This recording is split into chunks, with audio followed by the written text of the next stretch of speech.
wildfire destroyed parts of a hotel in Ogunquit overnight. Multiple crews were called in to fight a fire at Terrace by the Sea Hotel on Wharf Lane. Officials say when they got there, the whole place was on fire. And by the time the first crews arrived, it had spread to all the units. In addition, the roof of the 4-unit single-story building had collapsed. Firefighters were able to protect nearby buildings and vehicles from the flames, stopping them from spreading. That cause remains under investigation.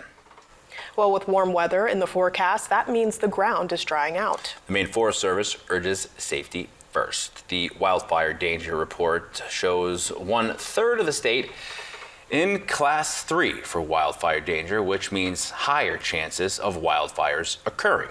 Whether you're planning to burn yard waste or are looking to start a campfire, forest rangers remind folks to be mindful.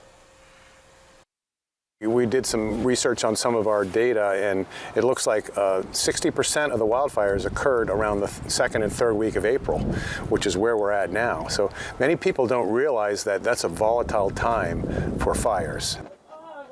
For more information about the wildfire danger report or burn permits, you can find a link on our website.